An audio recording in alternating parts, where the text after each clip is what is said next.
Welcome to Politics Done Right. My name is Egberto Willies, your host. Good morning, Houston. Good morning, Harris County. Good morning, Texas. Good morning to the United States of America. And of course, good morning to the world. Anyway, we are going to have a great show for you today. We have a lot to talk about. I'm going to start with a star. I am going to start with a star after perusing Jacobin and one article that really sort of ticked me off on Tyler Perry. But before we get started, I want to say buenos dias a mis amigos, a mis genios. Good morning to the geniuses in the studio, in the control room at KPFT 90.1 FM. How are my favorite people doing? Gordon talk. How are you doing, genius? Well, I'm saying hello to everyone in Berlin today. Right. So, I mean, he greets the world, and I just kind of localize it. You know, my family was right from just southeast from Berlin. Okay. Area. Good deal.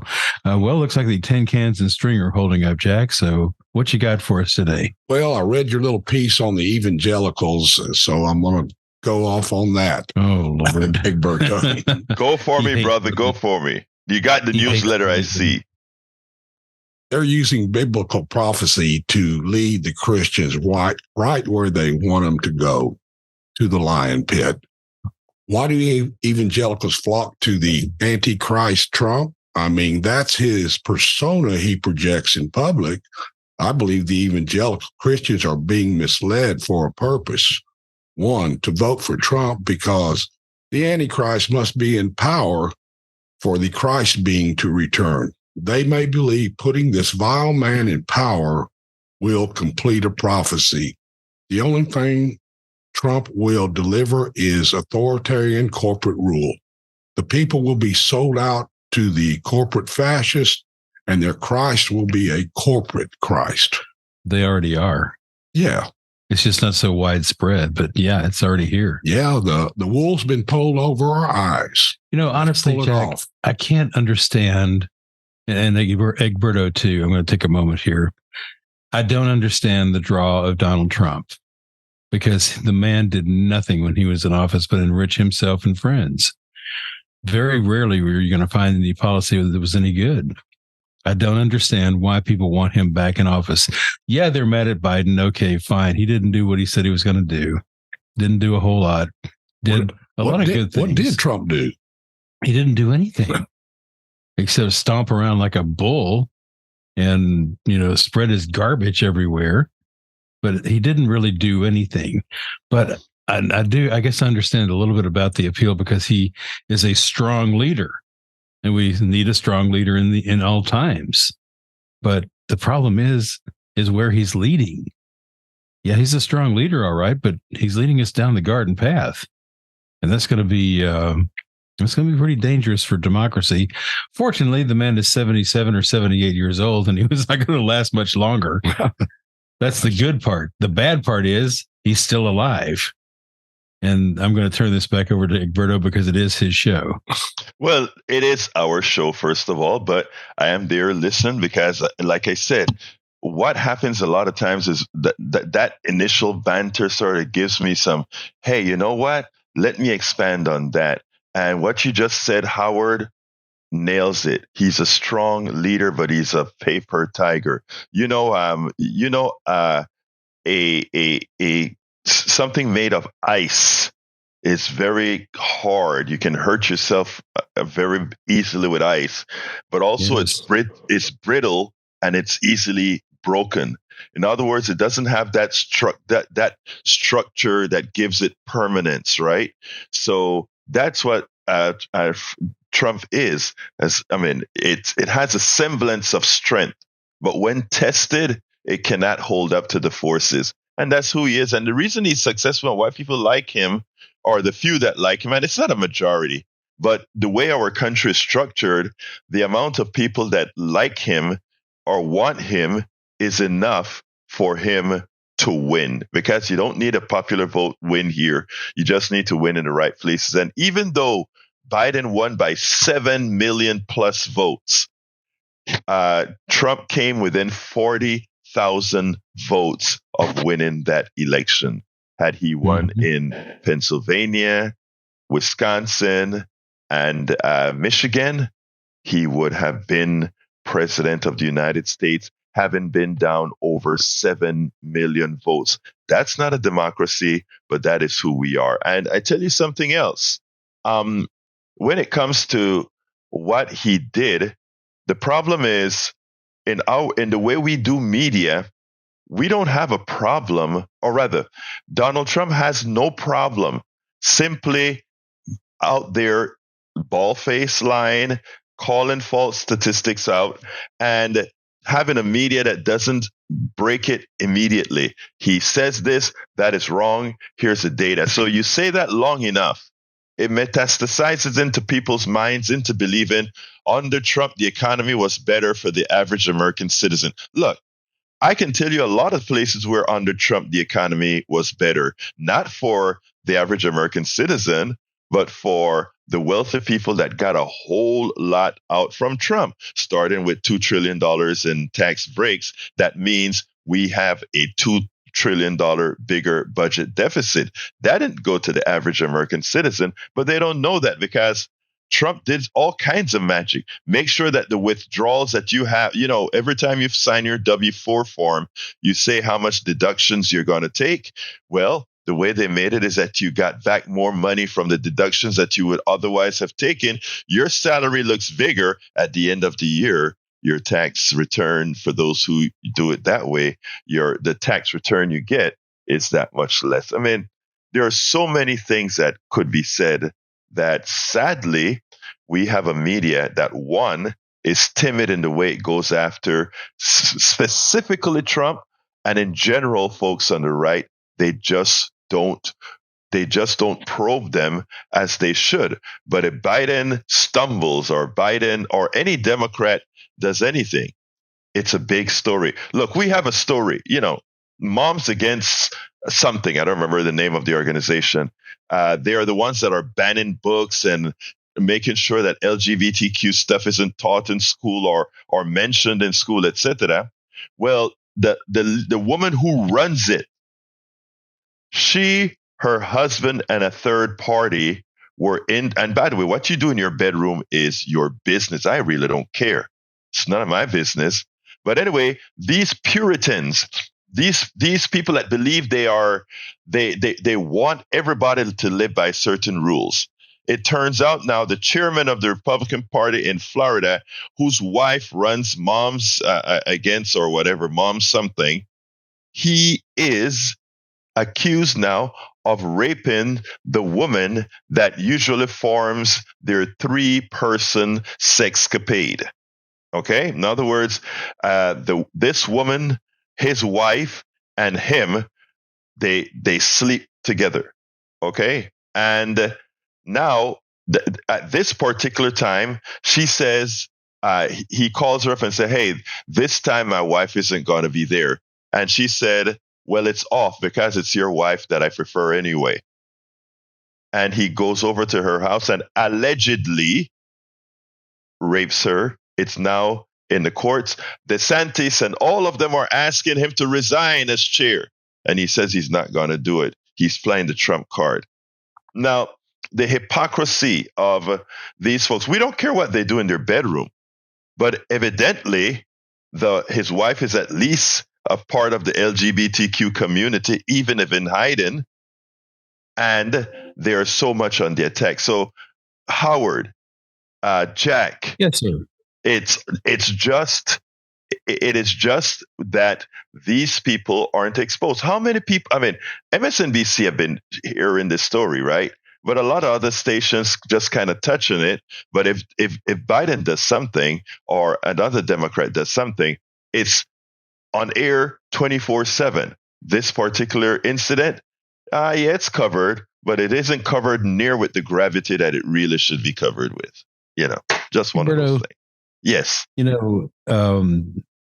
I think that the mainstream press, which we are not part of, really is more easily manipulated than you think. It's sensationalism. Does it sell detergent? Does it sell soap? Does it sell braces? Does it sell toothpaste? Is it going to get the attention of folks long enough to where we can grab them and say, okay, here's an exciting, scintillating story coming up here. But first, how about buying some Tide or maybe a Ford?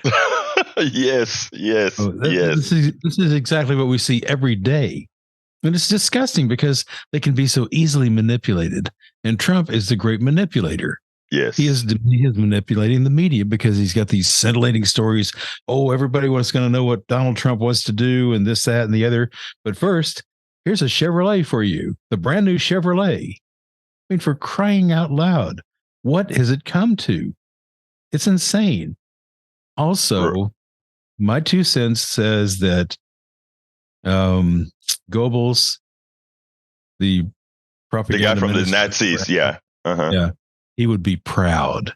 Yes. He would be happy because he said, and it's also in Mein Kampf too, tell a lie so big and audacious that everyone would go, who is this guy telling this huge lie?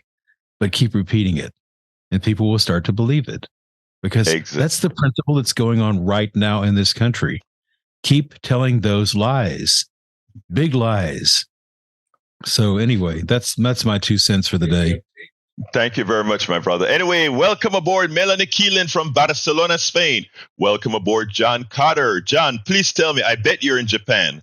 And by the way, that's the reason I always say welcome to the world as well, because we have dedicated listeners in Barcelona, Spain. Brother Carter is always flying around, and I think he may be in. My gut feeling is that he's going to tell me, Egberto, I am in Japan, but we'll see where he's at right now. Anyway, I want to read a part, and thank you, Carter, for telling me it's Moms for Liberty. I want to read a little segment of this. This is not what we're going to talk about today, but I just want to mention it. Eric Hayes, welcome aboard as well. Here's what it says.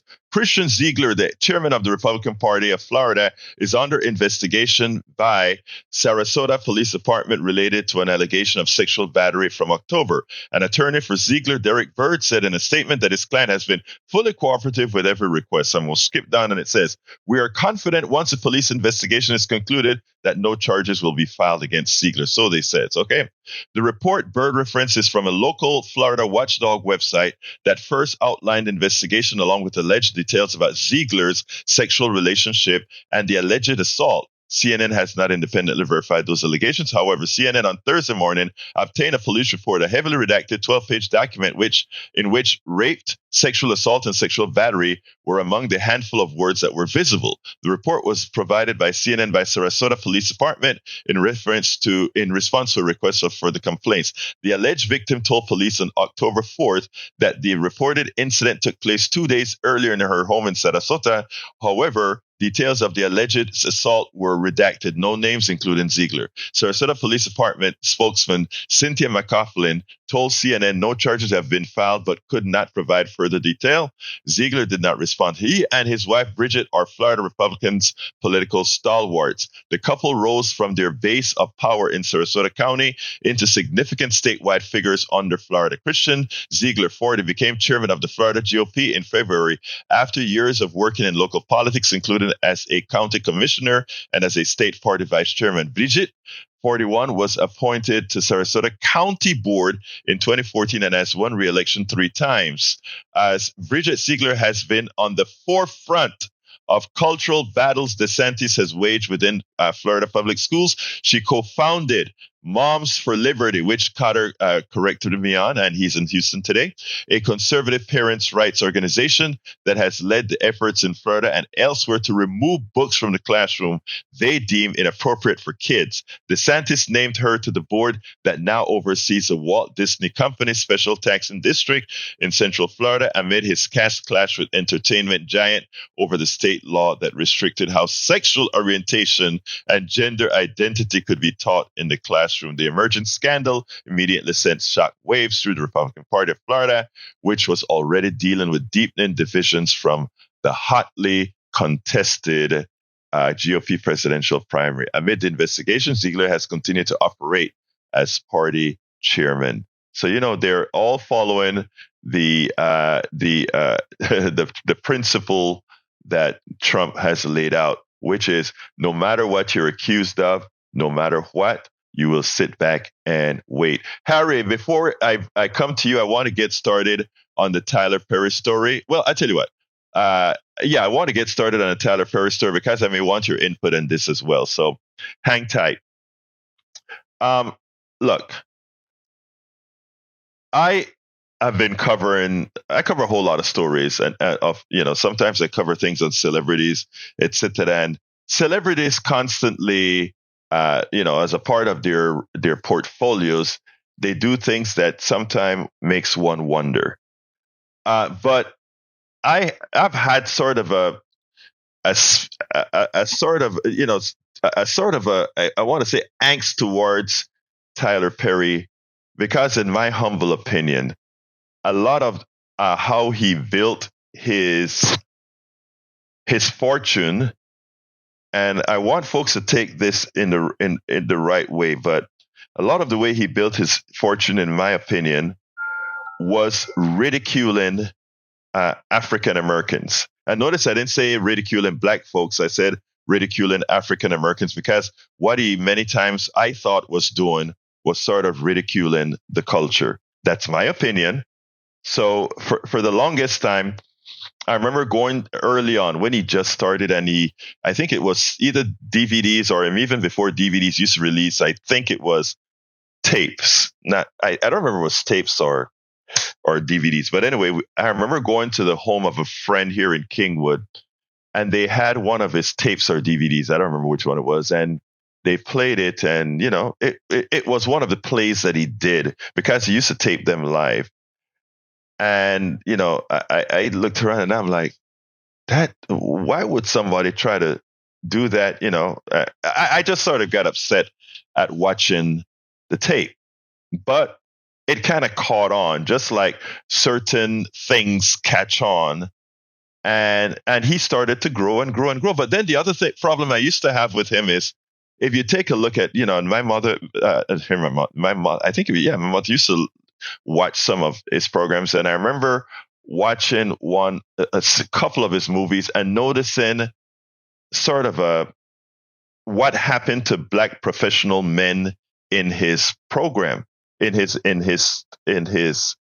movies, it always seemed that he made them abusive, take advantage of women, etc., etc., and that kind of stuff really irked me. Look, all the black men, all the men that I hang around in general, do the right thing. So I don't know what stereotype he was doing out there, but I know he was in fact setting a stereotype.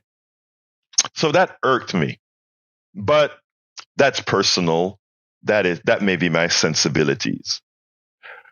But what really got to me back in 2019 was when a good friend of mine, an activist reporter out of Atlanta, she called me up and she said, "Egberto, Tyler Perry got this big deal in Atlanta. And it's in a black neighborhood, and purportedly he got all these tax breaks.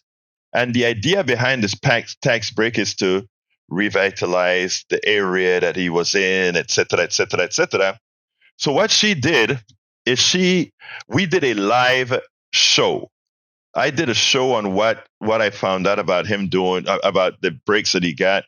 And then she went and did a live show with her iPhone, and we brought her in live to Politics Done Right as she went around the neighborhood, went around the gated studio, that was pretty much smack in the middle of this neighborhood, and protected against the people on the outside.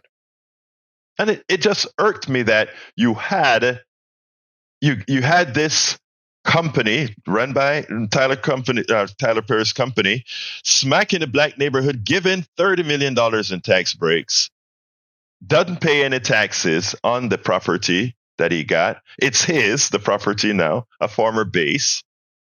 And the neighborhood that it's in is pretty much a squatter.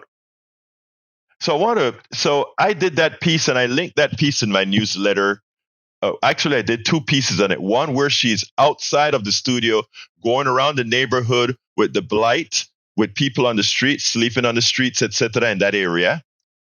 And then the other live we did from Atlanta, she did it from within the studio. She kind of finagled herself inside the studio, inside of the grounds of the studio, and she's out there, doing some shoots for me live on the show. Now, Jacobin, it's 2023. That was 2019.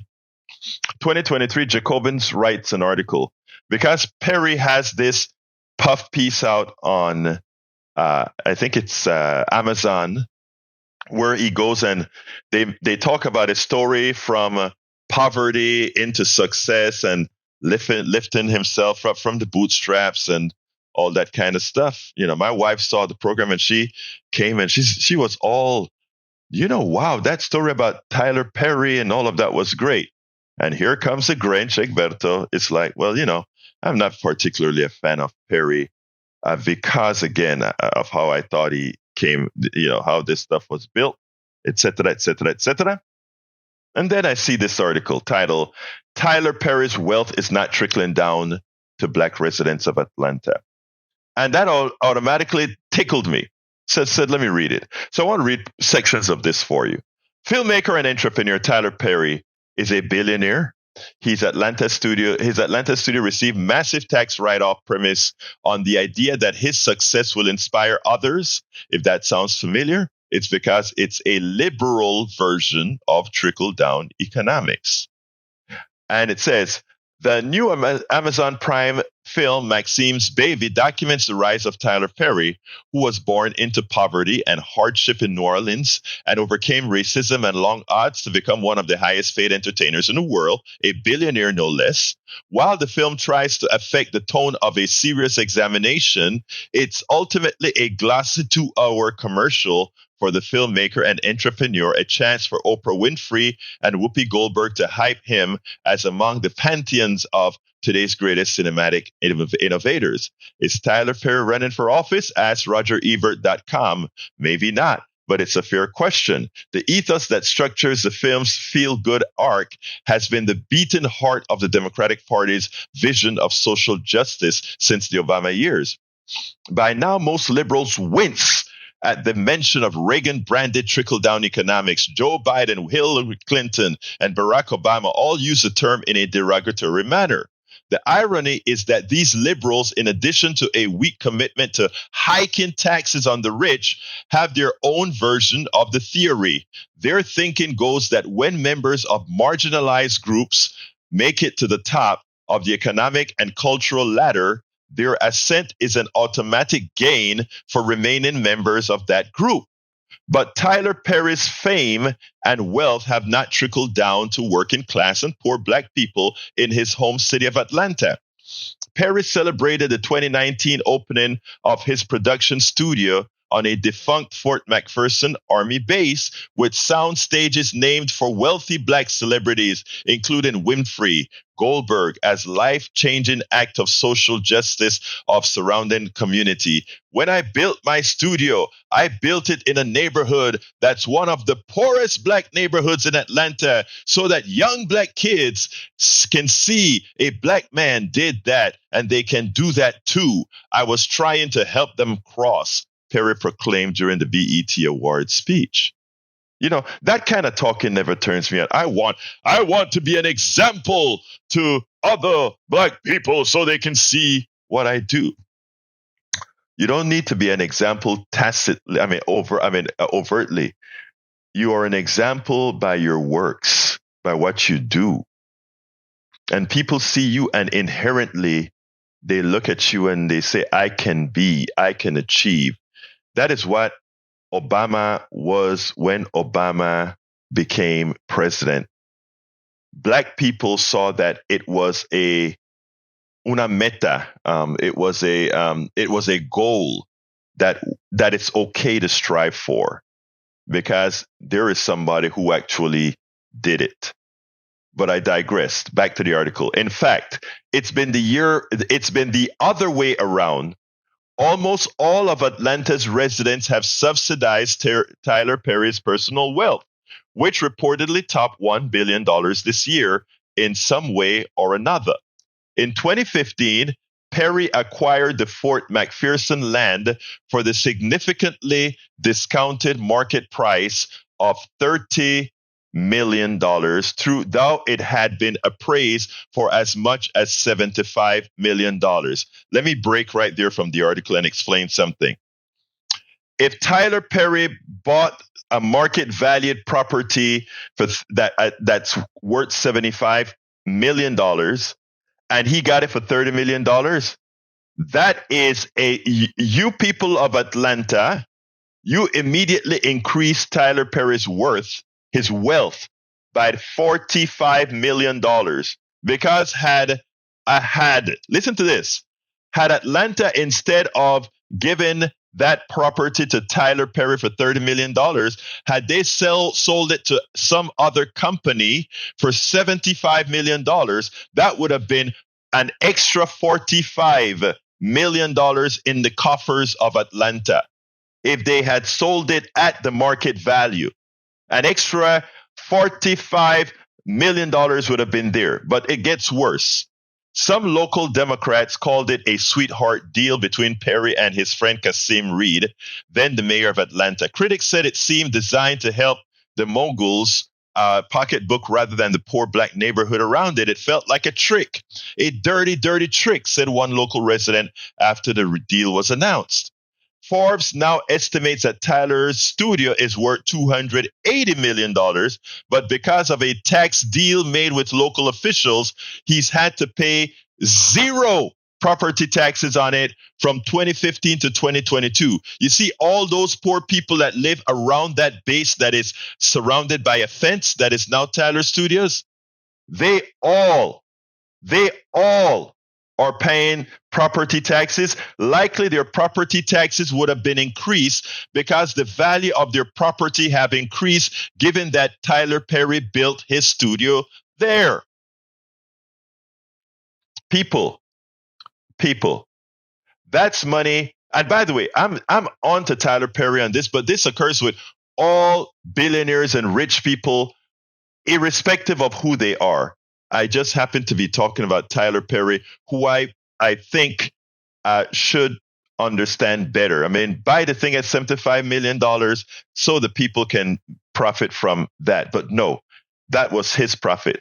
That's money would otherwise largely go to Atlanta public schools, whose student body is disproportionately poor and black. In 2023, the Fulton County assessor calculated the studio's value at $74 million. So even the appraised value of the studio, $74 million, is nowhere close to the market value of $280 million. You want to know why rich people continues to get rich faster than poor people are able to build your worth? These deals are what I'm talking about. About a quarter of Forbes' estimate, which means taxes are less than $1 million that he has to pay whenever he starts to pay taxes.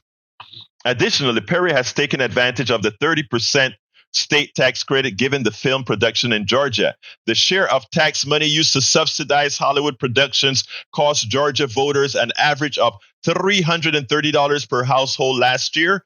Perry earned plenty of glowing national headlines earlier this year for his philanthropy in donating $750,000 to help low-income seniors in Atlanta as property taxes increase. So everybody say, oh, what a nice guy. He gave $750,000 to help poor people pay their taxes. But he took $45 million in excess from what he paid, didn't pay for that land for the studio, and he paid zero taxes between 2015 and 2022. Still, there was no mention of the layers upon layers of tax breaks he got in the first place. Meanwhile, Atlanta now has the worst income inequality in the nation, with the median household income for a black family at $28,000 compared to $83,000 in the same city for white families. Some of the neighborhoods and southern and west suburbs surrounding Tyler's Perry Studios remain among the most poverty-stricken. Hey, I did the report in 2019. Nothing has changed. He got the property now. He has a property now, I think almost 10 years. How has the neighborhood changed? The only thing I think can be accounted for is a lot of the board. By the way, the Atlanta activist reporter that I work with, she's also a real estate agent. But she's one of the good ones out there that tries to make deals and put people into homes. She showed what's happening to the home values, that people are having to move out because Tyler Perry has moved in, and the property value around his studio has increased. Don't think it's not going to be gentrified, because we spoke about that as well. Okay, so continue. Some of the neighborhoods in southwestern suburbs surrounding Tyler Perry's studio remain among the poorest, poverty-stricken. Not that you'll hear anything about that in the documentary they just made about him. But perhaps, goes the thinking, these struggling residents will one day see the Amazon Prime film, or peer through the gates and stare up at the 35,000 square foot $100 million mega mansion Perry is building nearby, and be inspired to lift themselves out of poverty. If that sounds familiar, it's because Maxine Baby is a liberal twist on a familiar trope. One man's journey to the heights of fame and fortune will trickle down and become everyone else's success. Folks, capitalism doesn't know color. Capitalism doesn't have a heart. Capitalism doesn't care as long as it builds on capital. It builds one's capital. That's what it's all about. And when you see Jay-Z, who is worth billions on the backs of many, and his cousin asks him for $5,000 for a venture, and he goes out and he makes a big issue with it on national radio and says something to the effect, he thinks it's just easy for $5,000, and this is for $5,000. He has ripped millions of dollars off of rap artists that he works with, allegedly. Okay, but 5,000. It is just amazing what capitalism does to one's heart, what capitalism does to one's soul. Harry, come on in, my brother. Buenos dias. Buenos dias, hermanos. Guten Talk to Howard Reynolds and Zach Van Dever. I took some German when I was in college, so I understand some of that stuff.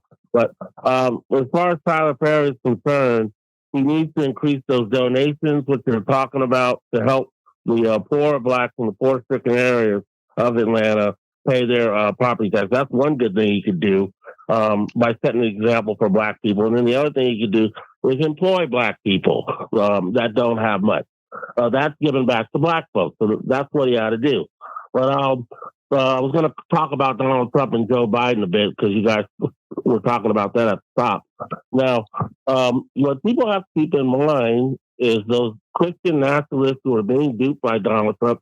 And then I read something and hear something last week that Donald Trump is talking to the young people that are upset that they didn't get their student loan debt relief. Well, young people, you got to remember, Joe Biden did try to get that started off, but the conservative Supreme Court struck it down.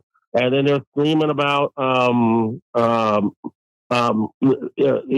inflation not coming down enough. Well, young people also have to remember, you can also thank Kirsten Sinema and Joe Manchin so that Joe Biden couldn't get his bigger package of Build Back Better path.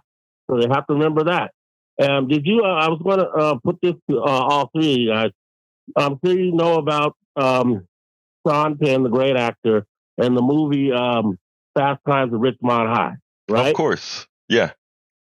Now, Sean Penn, Forrest Whitaker, who was also in that movie. Let's see. His younger brother, Sean Penn, borrowed the car and crashed the car and said, "I can fix it."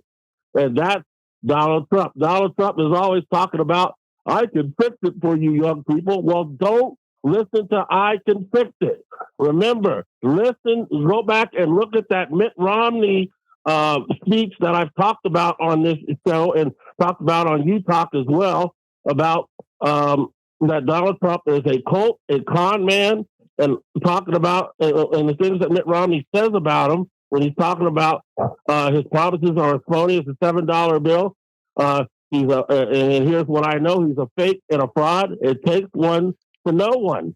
So okay, Harry. I agree with Harry. I agree with you wholeheartedly. I want to touch on something that you mentioned about student loans and other things that Biden was unsuccessful in getting through.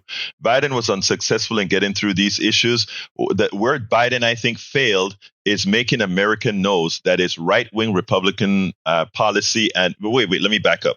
It is right-wing Republican policy and centrist Democratic policy that have prevented these policies that forgive student loans.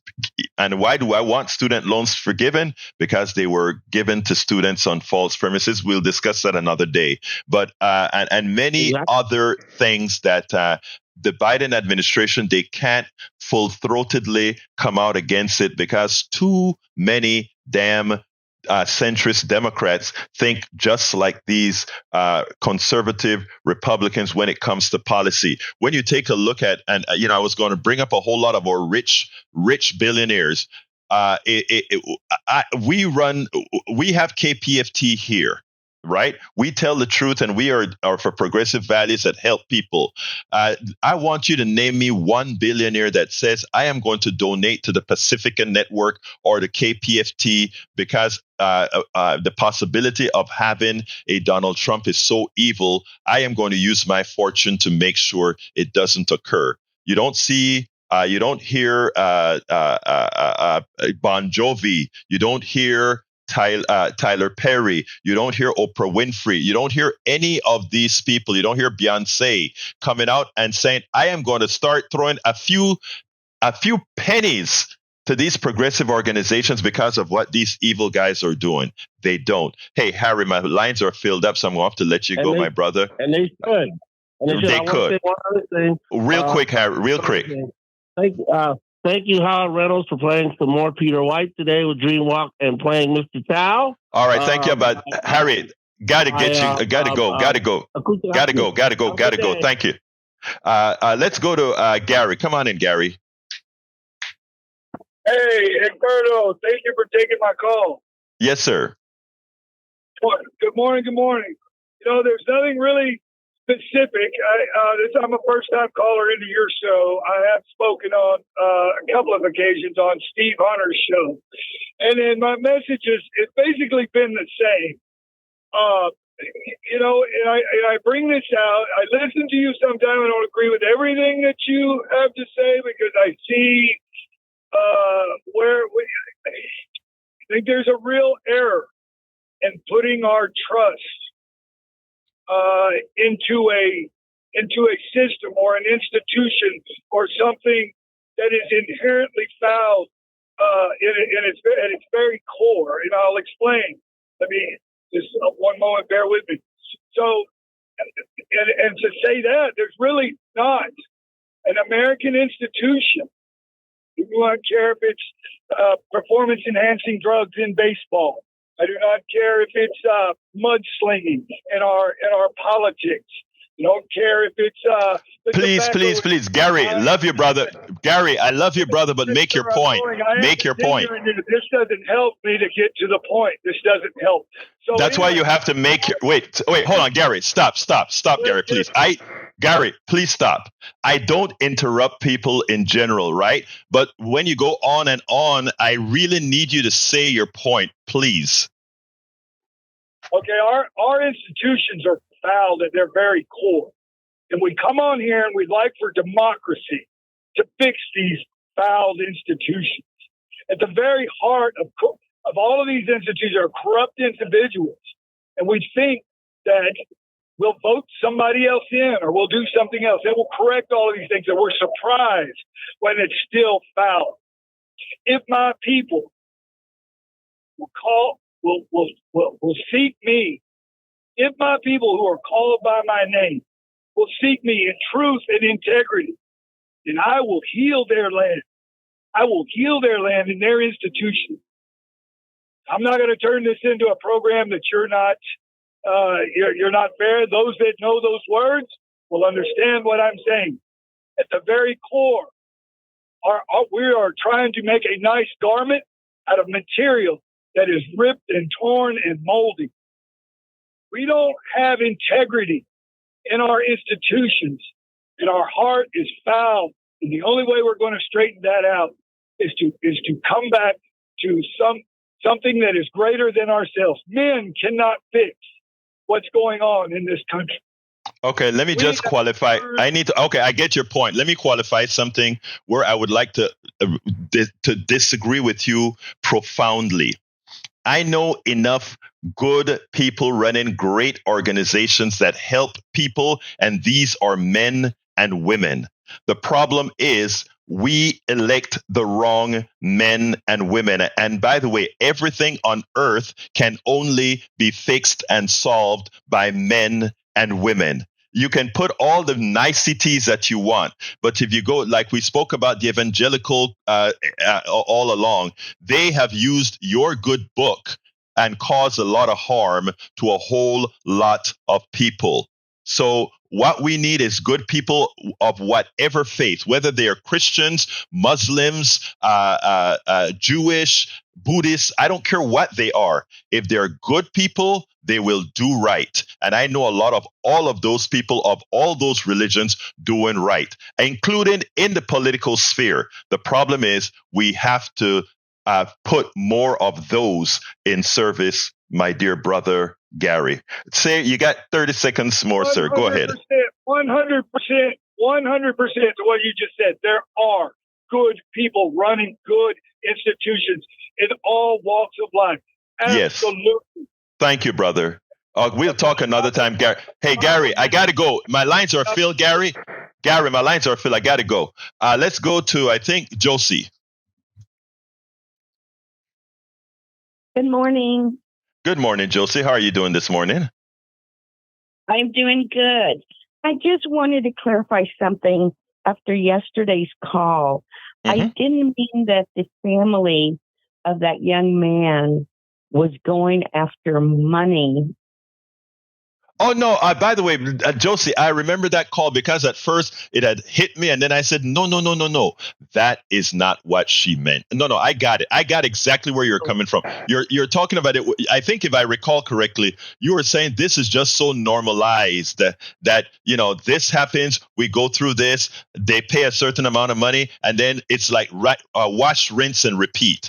And I think if what I got from you is that you want that wash, rinse, and repeat cycle to end. That's what I got out of what you said. Yes. And what I wanted to say also is I felt like the lady that had called was trying to shame the family or insinuate that that's what the family, although she said no, but just when you protest too much, I got you. Really, because like you said, no amount of money is going to replace our children. No. Nobody wants $1 million and lose their child. It's ridiculous. No. But Thank anyway, you, I just want to name. Josie. Believe me, my first thoughts are always to try to say, I know, folks. I got what you mean. Thank you, Josie. Thank you. Bye-bye. Have a wonderful day. All right, let's go to Emmanuel. Come on in, Emmanuel. Good morning. Good morning, sir. Listen, I agree with everything you just said. Everything. When you were speaking to Gary, I believe that is his name. Look, we have to go to the polls and pray that we elect the right people to make the changes that this country needs. One thing I admire, and you brought it up, I believe, last week, how the Panamanian people shut down avenues against that company that was doing the wrong thing in Panama. That's what we have to do here in the United States. Until we come together and make an effort to provoke the changes that is necessary, we're going to keep going around in circles. There are good people, like how you said, that are doing great work, like yourself and many others, and I know them too personally, that are doing great work here, work that touch the heart. Right. But without we putting the right people in a position to help make the changes, to bring a better fruit, we're going to continue going in circles, brother. Emmanuel, Emmanuel, I appreciate you saying that. And let me tell you better. I want Americans to read the story about Panama and the copper mine, because it is a story that we need to emulate here. We talk about Panama being a third world country, half the time run by dictators. But what the people did and stood up as a country, from David to Veraguas to Chorrera to Penonomé to all these places, they stood up. Our indigenous people stood up. Everybody stood up. The Colonenses and Donoso stood up. And they said, we won't have you destroying our environment like this. And they pretty much, the Supreme Court had to listen, and they shot it down. Now, by the way, the copper mine company in Canada, they want to take Panama to world court. In other words, the business must win. But I want Americans that are listening to me right now, read the Panama story about how they got rid, or they're getting rid of the copper mine. Because it says that the people, when they really get together, it's really a democracy that wins. Emmanuel, muchas gracias por hablar de eso. Thank you for reminding me that I wanted to mention this today on the program as well, sir. Thank you. Just let me say this, and I'll get off the line. Yeah. Peter, what you're doing is priceless. And there are many other radio stations or people like yourself that is priceless what they're doing. Because when people receive the truth, la verdad, people become more aware of what's happening. So if your program change one person's mind, you have done a great deal of service, brother. And let me just say, it's not we have done a great services. You, by calling in and mentioning what you've spoken about, Howard and Jack being there to ensure that we can get this out. It's one. If we can keep thinking, we will move forward. Thank you, Emmanuel. Let's go to Israel. Good morning. Good morning. Good morning, sir. And, one I really enjoyed when you said it's time for people, it doesn't matter what they believe in. I was a part of this organization, and one of the things that we had in Miami was the National Voters League, in which we could produce a block vote for the moral candidate. He was vetted, or they were vetted, and we promoted to all the people. Didn't matter what they looked like or what their nationality was. And as a matter of fact, the leader of our organization won an award for being a proponent for the National Voters League. So it's just time for all the moral people of the planet to stand up. It's more, they have propagandized us so much to make us believe that there are more wicked people on the earth than there are right people. Oh, Israel, thank you for saying that, because we thank you for saying that. People all over the planet, it's just time for us to stand up and run them to another planet. Brother, that's what it's time to do. Israel, it's time to do that. Yes. Let me tell you. Thank you for saying that, and thank you for putting that onto the minds of everybody. I'm gonna tell you something. I rarely. I can't take credit for that. I can take credit for my master teacher for that. Well, credit due. Okay, credit. Israel, credit due. Credit due.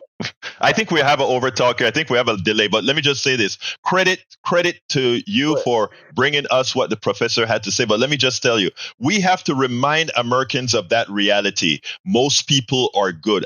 I rarely run across somebody that's wicked. Even the Trump supporter, I find out, are good people. I mean, I know I take a lot of flack from my progressives when I say that, but I really believe that from the depths of my heart. By the way, folks, I want you to go look up a poorest place in America. It talks about Appalachia. Great story on YouTube. But anyway, Israel, I got to go because I got a lot of other callers. So thank you so kindly. Let's go ahead and go to. Sorry for dropping you quickly, brother, but let's go to brother Derek. Hey, good morning, Roberto. On that Tyler Perry thing. Yes, sir. Brother, everybody is definitely. There's always going to be some form of criticism.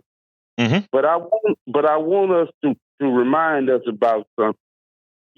As Black people, and this is the truth, we have a tendency to spew out a lot of what we do. Mm-hmm. And if you notice something, when Bill Cosby started saying that he wanted to buy NBC, ABC, and CBS, that's when a lot of his problems began. Then you had Sean Puffy Combs, who got in front of this whole big Earn Your Leisure group, and he started talking about buying and purchasing media. Then now his problems began. See, the thing with Tyler Perry and a lot of those billionaires, they're taking advantage of the system just like any other white and whatever you want to call them, type people. But we got to keep in mind too, people like that, they have submersive groups that you don't know nothing about, and they are making some moves financially, but they don't need to be out there broadcasting it. What you're saying is definitely true, but I do know of one group that does that, and I'm not going to say it out loud, but they go around with this little convention, but that's to draw in the people who really wants to do something. Keep that in mind. That's all I want to drop. No, well, Derek, I want to address that because when I discuss issues with, let's say, Black billionaires or Latino billionaires or ever, I am cognizant that people are judged in this country and, well, many other Western countries based on pigmentation, etc. And there's something that you said that is very important. That is when certain people are attempting to do certain things start to come out against them. And that's why I hold, let's say, a Tyler Perry to a higher standard with regards to abuse of the community of whence he's from. Look, first of all, I'm not the person that believes in this racial thing, but we live in a racialized society, so we have to work within those confines. Okay? So that said, I don't want anybody taking advantage of anybody. And what happens, it is so much easier to take advantage of people of color based on our what we call people hate when we talk about it being we have that our structure is inherently racist. Nobody wants to hear that. But if you take a look at how the laws are written, etc., it's not hard to figure out that it's that way. Right? It's another show to talk about that. So I take your point. And by the way, thank you for not just coming out and saying, Egberto, shut up on XYZ, because I know whenever I speak about... It definitely happens. Yeah. It happens, brother. Right. We live in America, and we all have a label on our back that says made in America. Right. But as a host, my brother, I have to be honest and fair. And sometimes it cuts on all sides, right? So, that's why I'm careful in the way I do things. Whoever I'm talking about, I try to be very careful in the way I do it to make sure that I'm not giving somebody an undue advantage, if you will. But thank you for kind of pointing that out in the way that you did, Derek. Thank you. You have a wonderful day. All right, let's go to Bart. Come on in, Bart. Yes, sir. Good morning. I just wanted to ask you a couple questions. This Tyler Perry thing reminds me of the city of Houston right now. I figured you were going to say that. They are wasting $87 million fix water leaks. It was on kprc.com. Amy Davis, did you see that report? No, I didn't, but it's ridiculous. You're absolutely right, sir. Go ahead. And we're the taxpayers. That's our money that's being wasted. And yes. He's funneling money to their cousins and brothers, and the city is approving it. Now, my question to you is Sylvester Turner getting any of that laundered money kicked back to him? What do you think? What do I think? I have no evidence of that, but would it surprise me? No.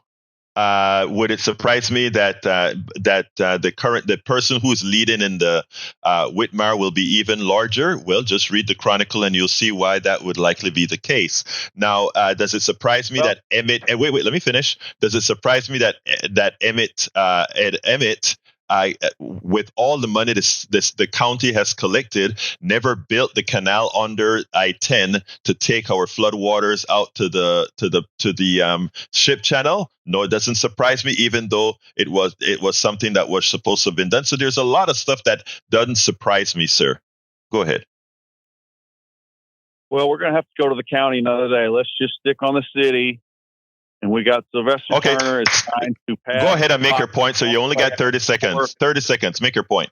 This guy, we need to get the Texas Rangers investigating this guy. He's trying to suck all this money out on his way out the door this last month that he's in office. And great. As long as we investigate every single head official, I would be with you. Thank you very much, Bart. Let's go to Brian. Yeah.